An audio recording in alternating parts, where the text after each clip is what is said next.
허락하신 하나님의 말씀은 이사야서 53장 1절로 6절까지 말씀입니다. 우리가 전한 것을 누가 믿었느냐? 여호와의 팔이 누구에게 나타났느냐? 그는 주 앞에서 자라나기를 연한 순 같고 마른 땅에서 나온 뿌리 같아서 고운 모양도 없고 풍채도 없은즉 우리가 보기에 흠모할 만한 아름다운 것이 없도다. 그는 멸시를 받아 사람들에게 버림받았으며 강고를 많이 겪었으며 질고를 아는 자라. 마치 사람들이 그에게서 얼굴을 가리는 것 같이 멸시를 당하였고 우리도 그를 귀히 여기지 아니하였도다. 그는 실로 우리의 질고를 지고 우리의 슬픔을 당하였거늘 우리는 생각하기를 그는 징벌을 받아 하나님께 맞으며 고난을 당한다 하였노라. 그가 찔림은 우리의 허물 때문이요 그가 상함은 우리의 죄악 때문이라. 그가 징계를 받음으로 우리는 평화를 누리고 그가 채찍에 맞음으로 우리는 나음을 받았도다. 우리는 다 양 같아서 그를 행하여 각기 제 길로 갔거늘 여호와께서는 우리 모두의 죄악을 그에게 담당시키셨도다. 오늘 허락하신 말씀인 이사야 53장은 고난받는 여호와의 종이라는 제목이 붙여져 있는 장입니다. 여기서 말하는 여호와의 종이란 바로 오실 메시아를 말하고 있습니다. 본문에서 가장 중요한 상징은 고난받는 종의 이미지입니다. 장차 오실 메시아는 어떤 권력자나 화려한 외모를 가지고 오시는 것이 아니라 평범한 모습으로 그리고 고난받는 종의 모습으로 우리의 곁에 오신다는 것입니다. 저명한 영성학자인 헨리 나우엔의 표현을 빌리자면 메시아는 상처받은 치유자입니다. 메시아가 상처받고 우리를 치유하시고 메시아가 우리 죄를 다 짊어지고 대신 우리를 구원하셨다는 것입니다. 그렇게 함으로 온 인류를 죄와 죽음, 마귀의 손에서 건져내셨습니다. 우리는 오늘 본문에서 고난받는 여호와의 종, 상처받는 치유자로 오신 메시아를 만날 수 있습니다. 53장 1절을 보면 메시아는 불신의 대상입니다. 하나님의 아들이라고 아무도 믿지 않았다는 것입니다. 여호와의 종에 대한 메시지를 예언자들이 소리 높여 외쳤지만 아무도 믿지 않았습니다. 우리는 예수님의 귀한 음성, 성령께서 말씀하시는 그 음성을 들을 수 있는 귀가 준비되어 있어야 할 것입니다. 요한복음 1장 10절에서 11절은 이렇게 말씀합니다. 그분이 세상에 계셨고 그분이 세상을 지으셨지만 세상은 그분을 알아보지 못했습니다. 그분이 자기 땅에 오셨지만 그분의 백성들이 그분을 받아들이지 않았습니다. 메시아의 운명은 사람들이 믿지 않는 데서부터 시작됩니다. 인간이 인간에 대해서도 불신하는데 하물며 인간이 하나님께 대하여 불신하고 거부한다면 그것은 얼마나 큰 비극이겠습니까? 사랑하는 여러분, 하나님을 거부하지 마십시오. 사람이 사람을 불신하는 것도 비극인데 하나님을 불신하면 안 됩니다. 불신이 곧 비극입니다. 사람도 그런데 하나님을 불신하면 얼마나 큰 비극이 생기겠습니까? 53장 2절입니다. 그는 주 앞에서 마치 새싹과 같이 메마른 땅을 뚫고 나온 싹과 같이 자라났다. 그는 수려한 풍채도 없고 화려한 위엄도 없으니 우리가 보기에 볼품이 없었다. 여기에 보면 오실 메시아의 외모는 별로 대단하지 않을 것이라고 말합니다. 메시아는 볼품이 없습니다. 마치 아무것도 없는 메마른 대지에 나온 새싹과 같은 것입니다. 그는 마른 땅에서 나온 싹과 같아서 고운 모양도 없고 훌륭한 풍채도 없어서 우리가 보기에 흠모할 만한 아름다움이 없습니다. 그는 사람들에게 멸시를 받고 버림을 받고 고통을 많이 겪고 이런저런 병에 시달렸습니다. 사람들은 그에게서 얼굴을 돌리고 맙니다. 기왕이면 다홍치 말라고 세상에 생명을 가지고 오신 분이 매력적인 용모의 사람이라면 얼마나 좋겠습니까?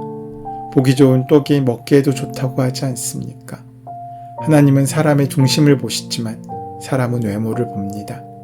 예쁘면 모든 것이 용서된다는 젊은이들의 농담이 농담으로 들리지 않는 세상을 우리는 살고 있습니다. 인고하며 살아온 세월의 덮개인 주름살이 싫어서 돈을 들여서라도 그것을 펴고 싶어 하는 것이 사람의 마음이지 않습니까? 세상에 가장 아름다운 여인이 누구겠습니까? 여러 사람들 자기 의견으로 분분하겠지만 어떤 분은 세상에서 가장 아름다운 분을 어머니라고 말하기도 합니다. 어머니라는 단어를 떠올리는 것만으로도 우리는 다소 감상적인 분위기를 띠게 됩니다. 하지만 대부분의 어머니는 이미 늙고 그 오래된 시간 속에서 깊어진 주름 가운데 아름답다라고 이야기하기에는 어울리지 않는 것처럼 보이기도 합니다. 하지만 어떤 사람의 눈에 어머니는 세상에 가장 아름다운 여인입니다. 자식이 어머니의 아름다움을 알아차리는 것이 언제입니까? 그것은 철이 들 때입니다. 어머니의 머리에 흰 이슬이 내리고 주름살에 골이 깊어지고 기력과 기억력이 줄어드는 때입니다. 어머니가 아름답게 보이는 것은 외모가 아니라 어머니의 모습 속에 배어있는 사랑을 위하여 애쓰고 고통받고 인내하며 포기하던 그 귀한 사랑이 나와 무관하지 않음을 깨닫게 되기 때문입니다. 예수 그리스도의 모습을 우리는 보지 못했습니다. 분명 저도 예수님이 정말 멋있게 잘생겼을 거라고 상상했습니다. 우리가 흔히 보았던 성화 속의 예수님이 그렇지 않습니까? 키도 크고 미남이고 풍채도 있으셨을 거라고 생각합니다. 성화를 보면 예수님의 얼굴이 얼마나 멋있습니까? 그런데 사실 성화에 나오는 예수님의 모습은 화가들이 상상으로 그린 그림일 뿐입니다. 사실적인 묘사를 한 것이 아니라 이상적인 모습을 그린 것입니다. 그런데 오늘 본문에서는 이 땅에 오신 메시아는 화려한 외모를 가진 것이 아니라고 말씀하십니다. 사람들의 시선을 끌고 사람들로 하여금 탄성을 지르게 하는 그런 외모는 아니었다는 말입니다. 그렇기 때문에 당시 유대 사람들은 예수님에게 그렇게 큰 관심을 가지지 않았습니다. 저는 이 땅에 오실 메시아가 평범한 외모, 그것도 가난한 집에 비천한 목수의 집 아들로 보내졌다는 것이 참으로 의미심장하다고 느껴집니다. 왜 메시아가 그저 평범한 모습으로, 아니 때로는 비천한 모습으로 이 땅에 오셨겠습니까? 왜냐하면 메시아는 여호와의 종이기 때문입니다. 메시아에겐 화려한 외모가 필요한 것이 아니라 하늘 아버지의 뜻을 성취하는 것이 더 중요합니다. 종의 모습으로 와서 아버지 하나님의 구속의 역사를 이 땅에 이루어야 했기 때문입니다. 예수님께서 준비하신 것은 화려한 언변이나 매력적인 외모가 아니라 사랑이었습니다. 새싹이 무슨 수려한 풍채나 화려한 위엄이 있었겠습니까? 그러나 이 새싹은 아무리 짓밟아도 또 나옵니다. 이 생명, 이 새싹과 같은 분이 메시아입니다. 온 인류가 거부하고 믿지 않고 손가락질을 하며 저주해도 새싹은 어김없이 다시 살아나는 것입니다. 아무리 상황이 어렵고 사람들이 못하게 할지라도 하나님의 사람들은 그 일을 합니다.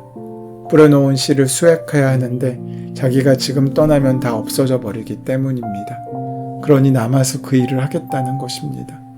세상은 이런 사람들의 헌신을 통해 아름다워집니다. 주님은 우리에게 꽃이 아니라 꽃이 지고 난 후에 피어나는 열매로 오신 것입니다. 이 땅에 오신 메시아는 인간적인 매력을 가지고 오신 것도 아니고 연한 순 같고 마른 땅에서 나온 뿌리 같아서 고운 모양도 풍채도 사람들이 흠모할 만한 아름다운 것이 없는 모습으로 오셨습니다. 그것만이 아니라 3절을 보면 오히려 그는 사람들에게 멸시를 받고 버림을 받을 것이라고 말합니다.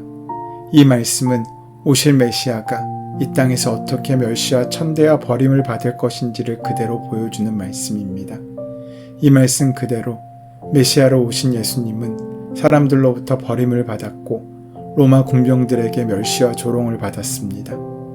그리고 십자가에서 인간이 겪을 수 있는 최악의 천대와 고난의 고통을 받으셨습니다.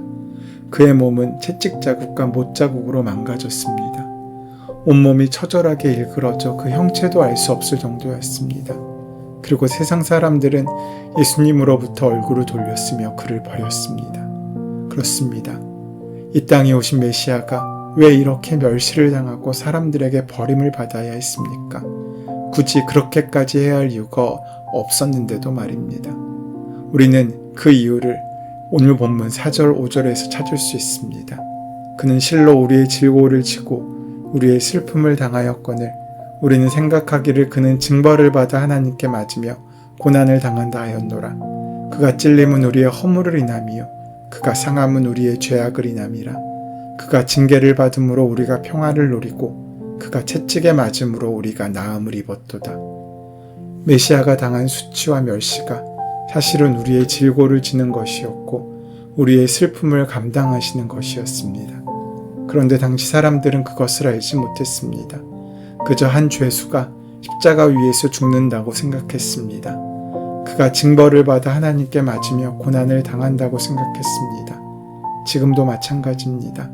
예수님이 이 땅에 오셔서 온 인류를 위해 십자가에서 죽은 지 2000년도 넘게 지났지만 아직까지도 수많은 사람들이 왜 예수님이 그토록 처참하게 십자가에서 죽으셔야 했는지 잘 모르고 있습니다. 그런데 오늘 본문은 무엇라고 말합니까? 메시아가 고난받은 종의 모습으로 이 땅에 와서 멸시와 수치, 고난을 당한 것은 사실 우리의 질고를 지는 것이고 우리의 슬픔을 당하시는 것이라고 말씀합니다. 이 말씀은 하나님이 인간을 구원하시는 신비와 역사를 그대로 보여주고 있는 놀라운 말씀입니다. 단언컨대 세상을 살면서 상처받지 않고 상처 주지 않고 살아가는 인생은 없습니다. 알고 보면 우리는 주변 사람들과 얼마나 많은 상처를 주고받으며 살아가고 있습니까? 그런데 상처를 주는 사람들의 대부분은 그만큼의 상처를 갖고 있는 사람들입니다. 내가 누구를 진실로 사랑한다면 굳이 내가 준 상처가 아니더라도 그 사람이 받은 상처를 치유하기 위해 그 아픔을 감당할 수 있을 것입니다. 아픔은 아픔으로만 치유되기 때문입니다. 기본 법칙 중에 질량불변의 법칙 혹은 질량보존의 법칙이라는 것이 있습니다. 얼음이 물이 되고 물이 다시 얼음이 된다 해도 그것을 구성하는 원물질은 소멸되지 않고 어떤 형태로든 보존된다는 법칙입니다. 아픔에도 같은 법칙이 적용됩니다. 아픔의 질량도 변하지 않습니다. 저절로 소멸되거나 증발하지 않습니다. 이동하거나 변화할 뿐입니다. 내가 당한 상처를 마음속에 그대로 품고 있으면 그 아픔은 내 영혼 속에 그대로 남아 나를 괴롭히고 다른 사람을 괴롭힙니다. 내가 내 상처를 다른 사람에게 전가시키면 그 사람이 나 대신 고통을 당합니다. 아픔이 이동하는 것이지 사라지는 것이 아닙니다. 하지만 나를 사랑하는 누군가가 내 아픔을 끌어안고 그 아픔을 품어내면 내 아픔은 이동할 뿐만 아니라 변모합니다. 산소 하나와 수소 2개가 합쳐지면 물이 되듯이 내가 빨아들인 아픔은 내 마음 안에서 사랑과 결합하여 보람과 기쁨과 위로와 회복으로 변모하는 것입니다. 영적인 화학 반응이 일어나는 것입니다. 그것이 영적인 능력이며 신비입니다. 우리는 이 영적인 신비를 믿고 내 사랑하는 사람을 위해 그렇게 할 수 있는 준비가 되어 있는 사람입니까? 내 사랑하는 사람을 위해 속이 시꺼멓게 되도록 아픔을 감당하는 것이야말로 가장 예수님을 닮은 모습이지 않겠습니까? 내 아내 혹은 내 남편이 나를 만나기 전에 받은 상처가 있어서 때로 견디기 힘든 아픔을 줄 수도 있습니다. 그럴 경우 갈라서는 것이 제일 쉬워 보일 수도 있겠지만 예수 그리스도의 십자가의 능력을 힘입는다면 우리에겐 다른 길이 열릴 것입니다. 주님께서 주시는 능력으로 그 아픔을 견디며 그 상처의 피고름을 빨아내며 치유를 도울 수 있습니다. 그것이 말처럼 쉬운 일이 아님을 우리는 압니다. 하지만 그것이 더 복된 선택이라는 사실도 간증할 만한 사람들은 적지 않습니다. 예수님은 오늘 본문의 예언대로 묵묵히 고난의 길을 걸어가셨습니다. 당시 유대인들 가운데 그 누구도 세상을 바꿀 메시아가 고난을 당하고 십자가에 달려 죽을 것이라고 상상하지 못했습니다. 하지만 예수님은 당신의 사명의 핵심에 고난이 있음을 아셨습니다. 이 세상에 당하고 있는 아픔은 아픔으로만 치유될 수 있음을 그분은 아셨기 때문입니다. 다른 사람의 아픔에 공감하고 그 아픔의 문제를 붙들고 씨름하며 기도하는 것은 그 사람의 아픔을 품어내는 일입니다. 그러하기에 저녁이 되면 예수님의 심신은 지쳤지만 저녁이나 새벽이 되면 홀로 기도에 전념하셨습니다. 그분의 공생애는 사람들의 상처에서 나오는 쓴 뿌리를 빨아 마시는 것 외에 다른 것이 아니었습니다. 주님의 귀한 사랑이 바로 우리에게 귀한 은혜가 된 것입니다. 예수님이 십자가에서 당하시게 될 그 아픔을 통해 인류의 아픔이 치유될 수 있었습니다. 그러기에 그 십자가의 능력으로 살아가는 우리의 하루가 되어야 될 줄 믿습니다. 은혜의 주님, 우리의 얇은 귀는 말씀보다 세상 소리에 더 민감하였고 약한 심령은 하나님의 말씀보다 세상의 것들에 더 반응하였지만 이제 하나님의 마음을 알게 하사 우리의 삶에서 십자가의 사랑이 흐르게 하여 주시옵소서. 예수님의 이름으로 기도드립니다. 아멘. 이제 이 아침 우리에게 허락하신 오늘 본문의 말씀이 이제 지금 나에게 말씀하고자 원하시는 하나님의 음성으로 만나지기 위하여 본문의 말씀을 깊이 묵상하시고 함께 기도하는 시간 가지도록 하겠습니다. 함께 기도합니다.